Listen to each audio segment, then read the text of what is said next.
I'm sorry for technical difficulties. I will record this video in three shorter parts because apparently I have some problems with internet connection and keeps stopping on me. So let's go over the practical aspects of this course, what you will be doing on a weekly basis. The course is divided into 13 weeks, 13 weekly topics. One week will be devoted to the H-1B petition that we talked about briefly, and all other weeks will be similar to each other. So for each week you will have 4 tasks to perform, and I will go over them in the order I believe you should perform them. That's what I recommend.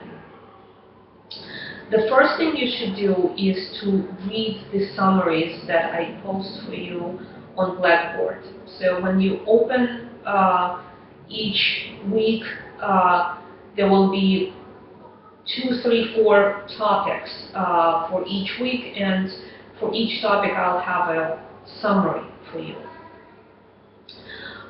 So start from reading those. It will give you a framework for your other readings that you will have to do.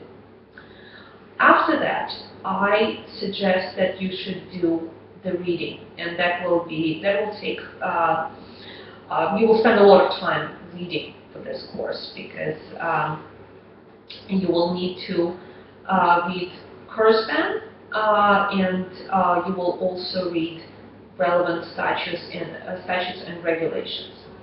So I think that the reading you should start with Kurzban after you read my summaries. You should go to Kurzban and read the more detailed analysis that's in there for each topic.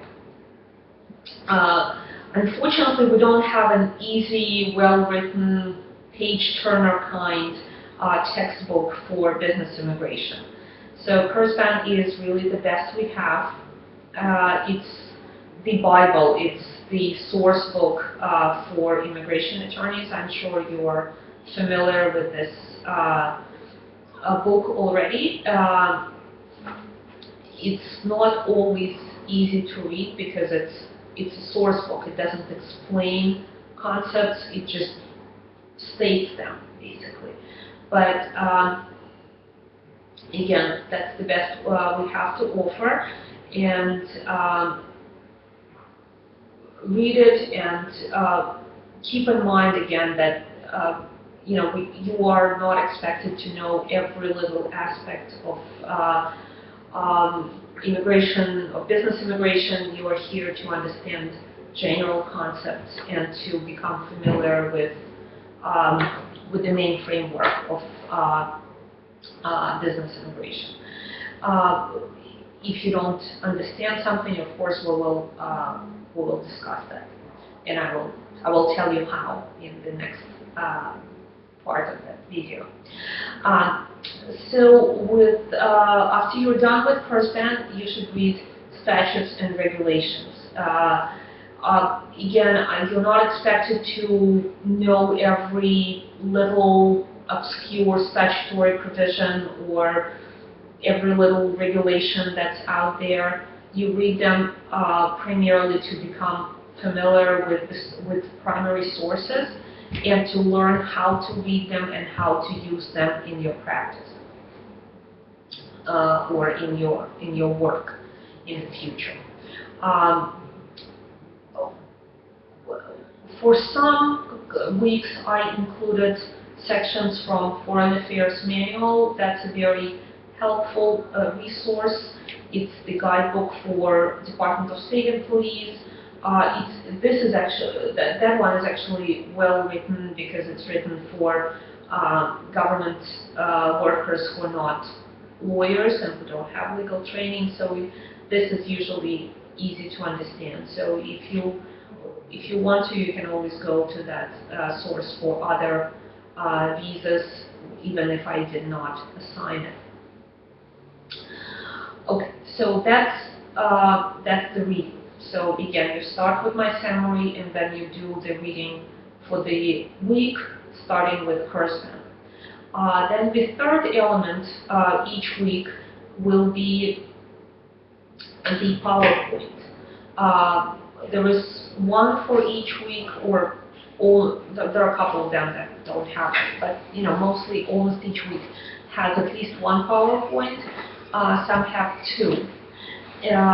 Some PowerPoints are with the voice, with audio component, with the professor talking over the slides, and some are just slides.